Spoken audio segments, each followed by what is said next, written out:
In the early hours of January 31st, 2021, a peaceful church service was shattered when a 51-year-old woman was shot dead. And to make it worse, the service was live-streamed on Facebook. Police rushed to the Agape Christian Fellowship Church in Falmouth, Trelawny, only to find a horrifying scene. Lying on the floor of the church, lifeless and covered in multiple gunshot wounds, was Andrea Garwood. As investigators scrambled for answers, they uncovered a shocking truth. The person behind it all was her own stepson. But this wasn't just a family dispute. Behind the execution was a twisted web of betrayal, greed, and cold-hearted planning. This is the tragic story of the life and death of Andrea Garwood. Trelawny, nestled along the northwestern coast of Jamaica, is a place where the air smells of salt, sugarcane, and history. It's a parish steeped in heritage and natural beauty, where time seems to move slower and people greet each other by name. With its lush green hills rolling into the horizon and the hum of the Caribbean Sea never far away, Trelawny has long been seen as one of the island's most peaceful regions. Its heartbeat lies in Falmouth, the capital town, a sleepy yet proud settlement where tradition is not only respected, it's the backbone of daily life. Children rode bicycles down narrow lanes without fear. Neighbors looked after each other's homes and families stretched back generations. Trust was the unwritten code. It was a place where one could feel safe, untouched by the chaos that often plagued other parts of the island. But in January of 2021, that serenity began to shatter. The kind of evil that once felt distant crept in like a shadow at dusk, slowly, silently, and without warning. Across Jamaica, a storm of bloodshed had begun to rise. The statistics from that month alone sent a chill down the nation's spine. 113 people murdered in just 31 days. 24 of those lives were snatched away in one horrifying weekend, and even the government's attempts at control, a national curfew, did little to halt the carnage. The killings continued, indifferent to the law, immune to the light of day. Among those slain were the poor and the powerful, the nameless and the well-known, the innocent and the unsuspecting. And then, like a cold wind slipping through the cracks of a tightly shut window, that same violence drifted into Falmouth, a place once considered sacred in its stillness. It found its way into the heart of a church. It found a target in the middle of worship. And it wrote the name Andrea Garwood onto the country's growing roll call of the lost. This wasn't just another crime. It was an unholy violation of sanctuary. A woman beloved by her family, her friends, her congregation, and her co-workers, a woman of grace, faith, and strength, was gunned down while sitting in the one place where she should have been safest. And not just murdered, but murdered in front of her spiritual family, during a live stream, while the world watched in horror. What happened in that quiet church in Trelawny wasn't just an isolated tragedy, it was a fracture in the very spirit of a community. It marked a terrifying truth, that even in places built on prayer, where peace used to be the norm, horror can still break through. Born on May 27, 1969, Andrea was admired and deeply cherished. A girl full of passion and purpose, she knew what she wanted and went after it. She had unwavering faith, tireless drive, and a spirit that lit up every room. She later secured a position at the National Commercial Bank in Montego Bay, dedicating over 20 years as the regional credit card manager. Colleagues described her as hardworking, committed, and a natural leader. Her boss said she couldn't relate to mediocre work and was known as the life of the party. Andrea found joy in her son, Andre Williams, whom she loved deeply. She called him her nice, clean pickney and prayed for his protection constantly. Her maternal bond with him was unshakable. To give him a better life, she moved from St. James to Trelawny at the age of 47. There, she became an active member of the Agape Christian Fellowship Church, where her uplifting spirit made her beloved by many. After years of walking a path centered on duty, dedicated to her spiritual growth, raising her son, and succeeding in her demanding career, Andrea Garwood had one quiet, unfulfilled desire tucked away in the corners of her heart, the yearning for a lifelong companion. Though her life appeared full, vibrant, and accomplished from the outside, Andrea, like so many women who give endlessly to others, carried a silent, sacred wish.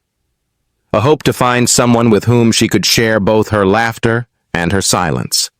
A partner who would honor her strength, cherish her gentleness, and respect the values she lived by. But Andrea wasn't reckless with matters of the heart. She approached love with intention. This wasn't about casual romance or fleeting feelings. She prayed over it. She journaled about it. She even crafted a detailed list, her private prayerful blueprint, for the man she believed could walk with her into the next chapter of life. That list was not based on wealth or appearance. It was rooted in purpose. She wanted a man of deep belief, emotional intelligence, maturity, and patience. And then, one day, seemingly out of nowhere, came a man named Jeffrey Garwood, a kind-spirited, gentle-natured tour bus operator who lived life at a slower, more thoughtful rhythm.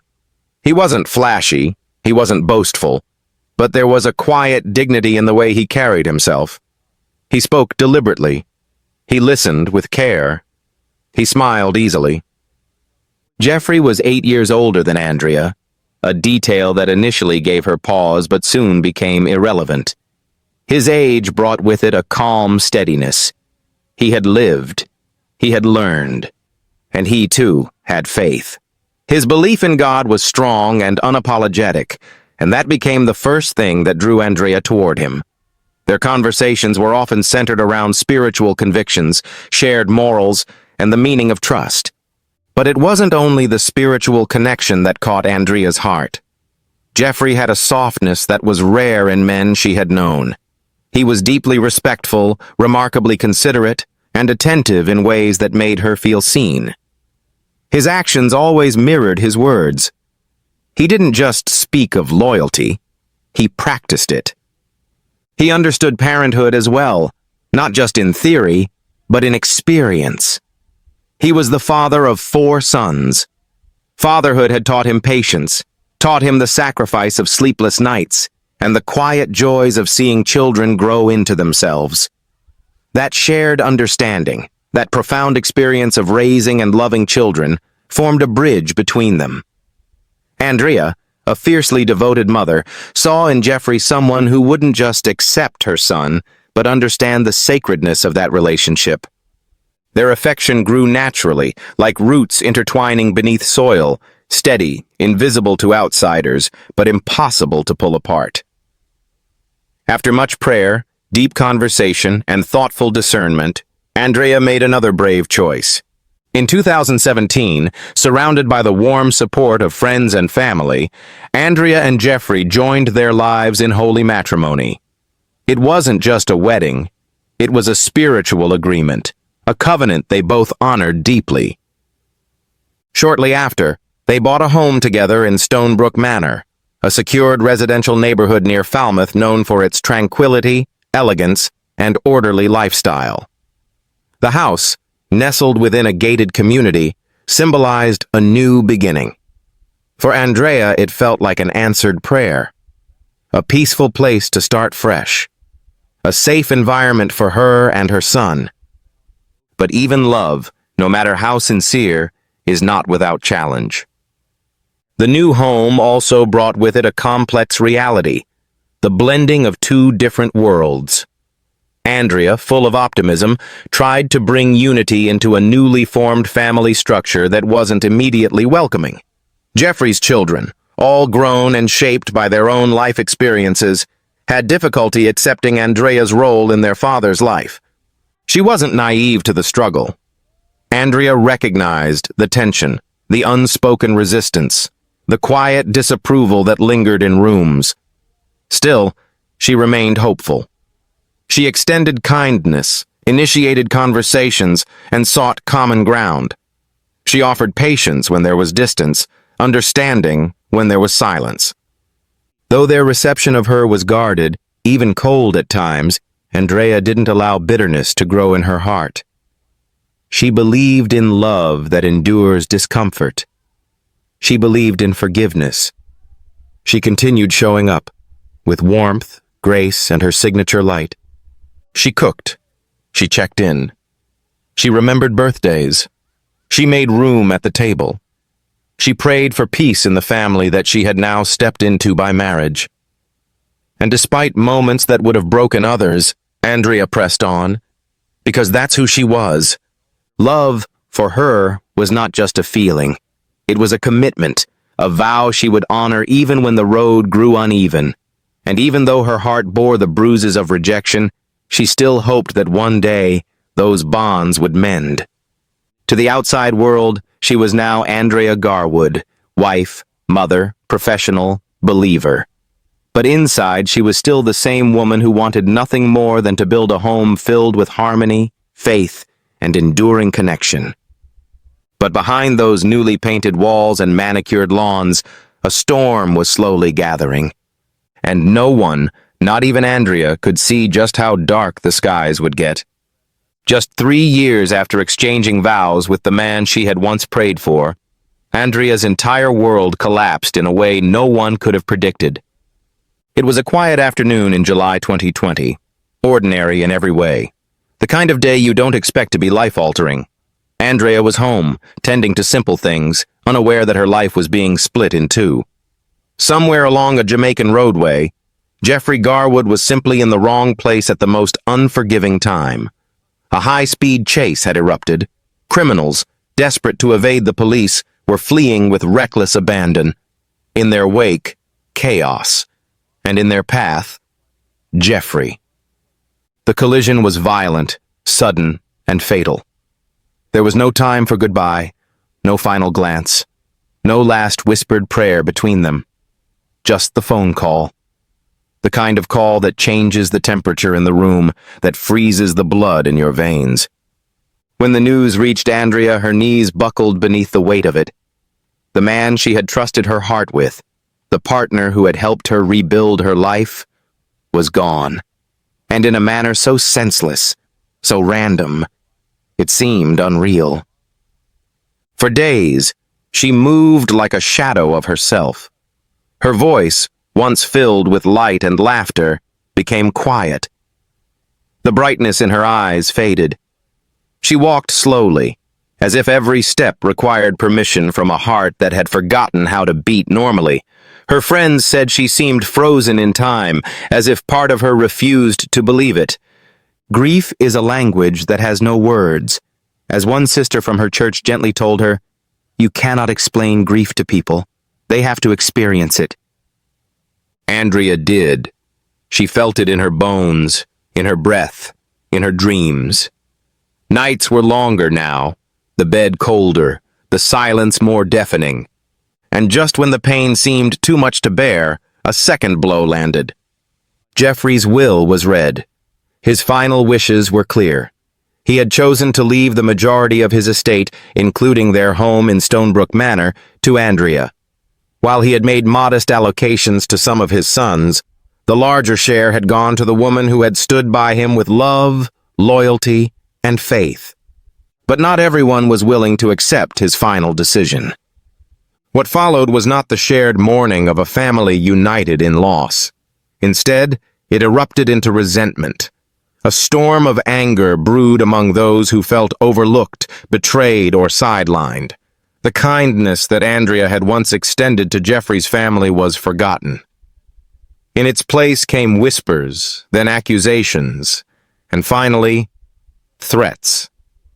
At first, it was cruel words muttered under breath. Then came anonymous messages, warning her to leave.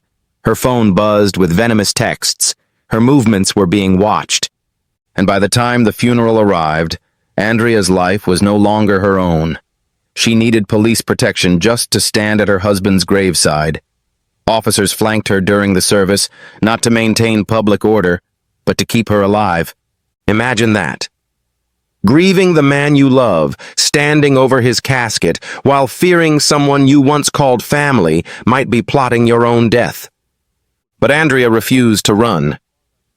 She did not shrink. She did not hide. Though fear had now set up camp in her life, she refused to let it make her a prisoner.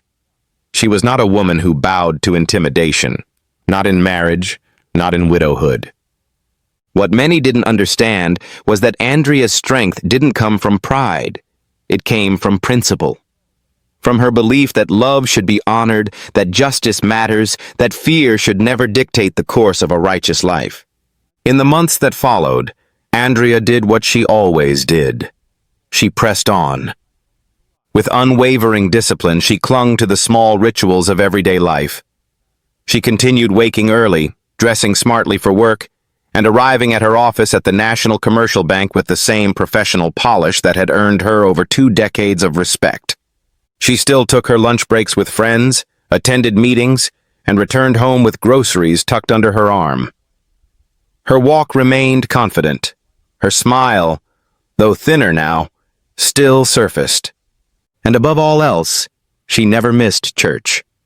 Every Sunday, Andrea sat in her usual seat at Agape Christian Fellowship. Dressed in elegant, understated attire, her Bible neatly tucked in her handbag, she sang praise songs with sincerity. She worshipped with eyes closed, hands lifted, and tears sometimes streaming. For Andrea, the sanctuary was more than a building. It was her refuge, her renewal, her healing place. But what she didn't realize was that her consistency, her beautiful, reliable routine, was making her vulnerable. Her predictability was being tracked. Someone had been paying close attention. Someone was watching how often she showed up, what time she arrived, where she parked, where she sat, and when she closed her eyes in prayer. The threats she had once dismissed as words were quietly morphing into something more sinister, something planned. And then, on Sunday, January 31st, 2021, the routine became a trap.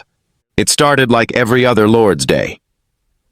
The sun had barely risen when Andrea dressed carefully, perhaps choosing her outfit with thought, selecting a fragrance that reminded her of better days. She drove to church, greeted ushers with her usual warm smile, and took her seat, unaware that this morning would not end in benediction. As worship began and voices lifted in praise, a figure entered the sanctuary. No one noticed at first. The music played, the congregation swayed. The preacher prepared.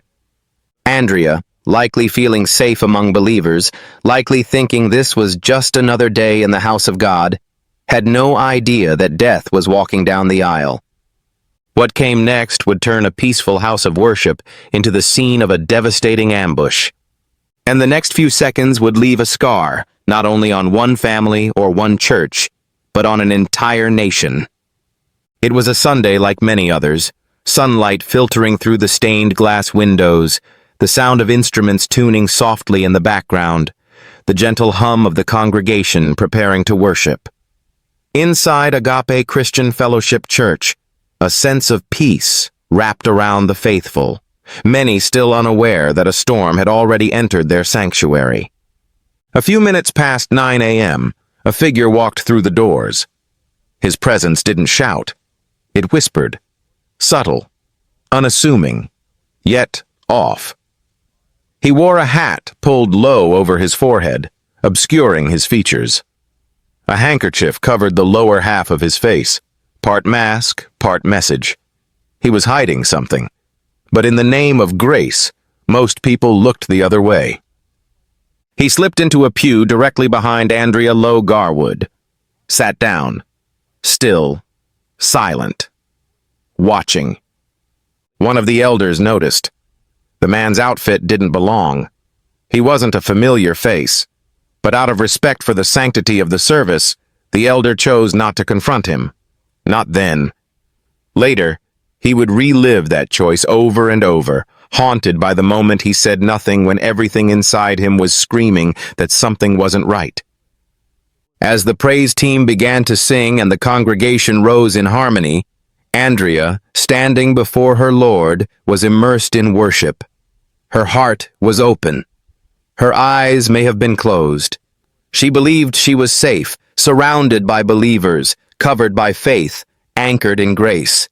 She never saw it coming. The man behind her stood up with terrifying precision. In a flash, the air was torn open by the sound of gunfire. Sharp, relentless, final. He fired without hesitation. Bullet after bullet ripped into Andrea's upper body. No time to scream. No chance to run. Her body crumpled to the ground, her blood staining the sanctuary floor where she once sang praises. Chaos exploded around her. People screamed. Some dove beneath pews. Others froze in terror, paralyzed by the impossibility of what they were witnessing. The music stopped, replaced by the wails of the broken-hearted and the deafening echo of violence in a place meant for peace. The live stream, which had been broadcasting the service to viewers around the world, didn't cut out. Instead, it captured the unimaginable. The horrifying sound of bullets, the panic, the cries, the shuffling of feet, the unanswered question, why? Amid the pandemonium, the killer ran. He fled the scene like a shadow vanishing before dawn, bolting from the church and racing toward a white Toyota Axio parked nearby. But in his haste, something slipped from his grasp. His mobile phone. It fell to the ground, unnoticed by him but not by fate.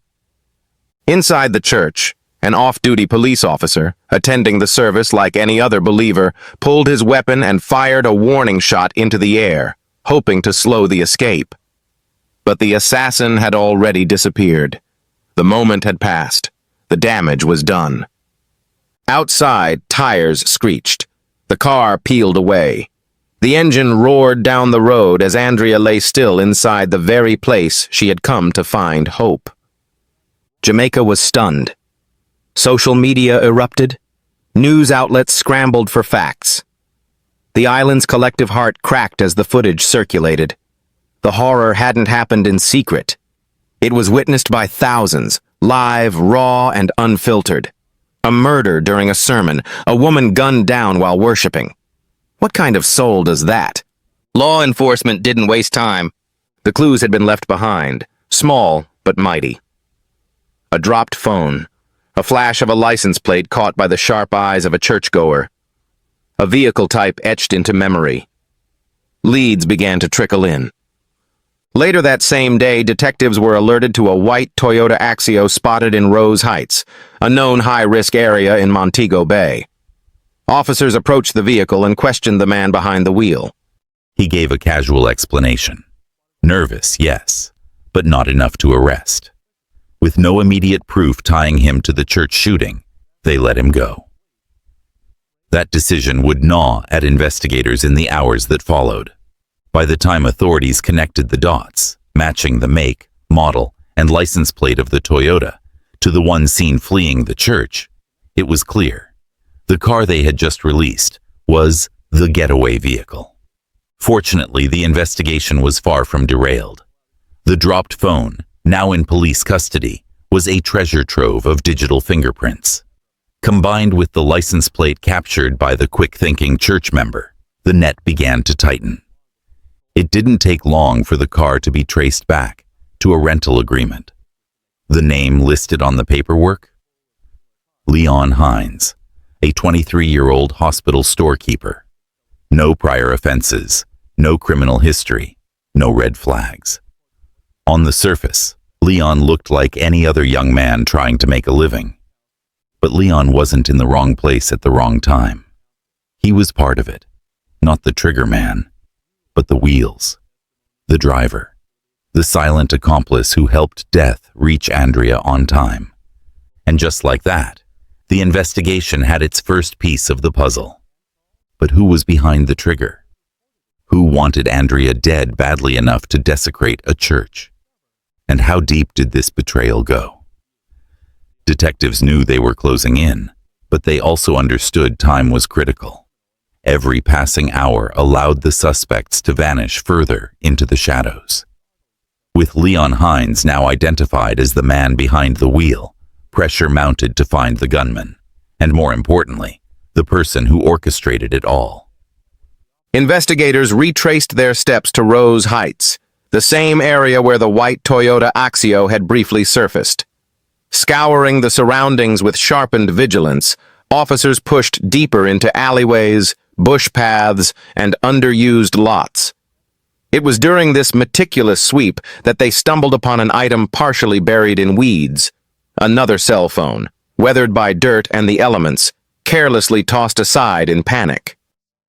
The device was sent immediately for forensic processing. Within hours, digital evidence began to paint an unmistakable picture. The phone didn't just connect back to the scene, it tied directly to Leon Hines. Messages, location pings, and call logs confirmed he had been in communication with two other individuals. One of them was Dwight Prince Bingham, a man whose name had never been on law enforcement's radar until now. The other was far more shocking. The third name stopped detectives cold. Javin Janoi Garwood, Andrea's stepson. 29 years old, the child of her late husband, someone she once tried to bring into her heart. The same young man she invited into her home after marrying his father. The same man who, despite her kindness, never fully accepted her. The rift had existed for years, but no one ever imagined it ran deep enough to inspire murder. Ariel. The evidence was damning. Texts, call history, and triangulated cell tower data placed all three men in communication before and after the killing. Police moved quickly. Leon Hines was the first to be taken into custody. Not long after, Dwight Bingham was apprehended. And then came the arrest that stunned the community. Javin Garwood, Andrea's own family by marriage, was identified as the alleged mastermind behind the assassination. Investigators now believed Javin had orchestrated the killing out of resentment. When his father died, the will heavily favored Andrea, granting her ownership of their marital home and other financial assets. Some provisions were made for a few of Jeffrey's children, but not all. Javin, who received little to nothing, was said to be furious. His anger turned into bitterness, and bitterness festered into something darker. Police theorized that Javin, unwilling to accept the legal outcome, plotted to have Andrea eliminated. He allegedly recruited Dwight Bingham to be the trigger man and Leon Hines to handle the getaway vehicle. Together, they staged an execution in a church during a Sunday morning service, all in an effort to settle a family grudge with bullets. The arrests sent shockwaves across Jamaica. When news broke that Andrea's own stepson was accused of planning her murder, a wave of disbelief swept through Trelawny. People didn't know how to process it. It wasn't just a brutal killing anymore. It had become a betrayal of the most intimate kind, a tragedy carved out from within a family, stained with betrayal, greed, and unfathomable pain. The island mourned, but the grief was not quiet. It roared. It boiled. Vigils were held. Strangers left flowers outside Andrea's home. Church members wept openly, their faces etched with the memory of that fateful Sunday. And in the digital age, the heartbreak didn't stay local. Thousands shared Andrea's story across social media, demanding justice. But amid the outpouring of sorrow, controversy stirred. Voice notes began surfacing online. In them, certain relatives, perhaps echoing long-standing family tensions, voiced bitter sentiments about Andrea. Some accused her of manipulating Jeffrey before his death, calling her names, declaring that she reaped what she sowed. The recordings were raw, cutting, and filled with venom. These messages only deepened the divide between the grieving and the judgmental. Yet for every voice that cursed Andrea's name, dozens more rose to defend her honor. Former co-workers at the bank described her as warm, faithful, and fiercely loyal. Church members testified to her generosity and unwavering spirit. Friends spoke about her courage, her laughter, and the way she always prayed for others, even those who wronged her. She was the type of person you could call at midnight for prayer. One church elder said, "She didn't deserve this. Nobody does, but especially not Andrea." To many, Andrea represented light, and now that light had been snuffed out, not by strangers, but by people she once loved and trusted. The pain of her loss became tangled in a deeper grief, betrayal from within. The community wasn't just mourning a murder. They were grappling with the horror that love had been twisted into hate and family had been weaponized into something fatal. In every town square, shop corner, and church pew, people asked the same question: How could a son, any son, do this? As the courtroom battles unfolded, the prosecution aimed to secure justice by piecing together a complex web of involvement. Leon Hines, faced with overwhelming evidence, opted for a strategic move, a plea agreement. He conceded guilt on charges of accessory after the fact and unlawful firearm possession, a decision that shortened his potential sentence. During his testimony, Leon revealed critical details. He stated that Dwight Prince Bingham was compensated with a staggering sum, 170,000 Jamaican dollars, by Javin Garwood for executing a piece of work. Though Leon insisted he could not verify that the payment specifically covered the murder itself, this admission painted a picture of premeditation and cold calculation. Dwight's stance shifted dramatically as the trial progressed. Initially agreeing to cooperate, the shooter later recanted, refusing to testify against Javin. His silence on the witness stand frustrated prosecutors, who had hoped his cooperation would be the linchpin in convicting the alleged mastermind. Despite this, the court imposed a harsh sentence on Dwight, 42 years behind bars, with eligibility for parole only after 3 decades had passed. Leon's penalty was comparatively lighter, receiving a 6-year prison term as part of his plea arrangement. The courtroom was thick with tension as the verdicts rolled out. Families and spectators alike grappled with the stark realities of justice delivered unevenly, a reminder of how complicated truth can be when wrapped in fear, loyalty, and silence. The climax of the trial came on July 13, 2025, a date etched painfully into the memories of those who sought closure. After reviewing the evidence, or the lack thereof, the presiding judge made a surprising, disheartening decision. Citing insufficient direct proof, the judge instructed the jury to acquit Javin Garwood. The absence of concrete messages, documented money transfers, or a confession left prosecutors without the bulletproof case they needed. The courtroom erupted in a hush as the verdict was read aloud. Not guilty. For many, the ruling was incomprehensible. To Andrea's son, Andre Williams, it was a shattering blow. Silent and grief-stricken, he stood frozen, unable to voice his anguish. The weight of loss, betrayal, and injustice pressed down on him like an unbearable burden. In that moment, he was not just a son mourning his mother, but a symbol of a family left fractured by tragedy and unanswered questions. Outside the courthouse, whispers of disbelief spread rapidly. Community members expressed shock and sorrow, struggling to reconcile the court's decision with the harsh realities they had witnessed. The feeling of betrayal deepened, this time by the legal system itself, which had failed to bring final justice for Andrea Garwood. Today, the Agape Christian Fellowship Church has reopened. Andre tries to carry on his mother's legacy, but the pain lingers. Andrea Garwood was a woman of faith, resilience, and deep love. Her loss echoes in every corner of her community. May her gentle soul rest in peace. If this story moved you, please subscribe to the channel for more powerful true crime videos. Don't forget to like, comment your thoughts below, and share this video to help spread awareness. Your support means everything. Let us know what you think in the comments below.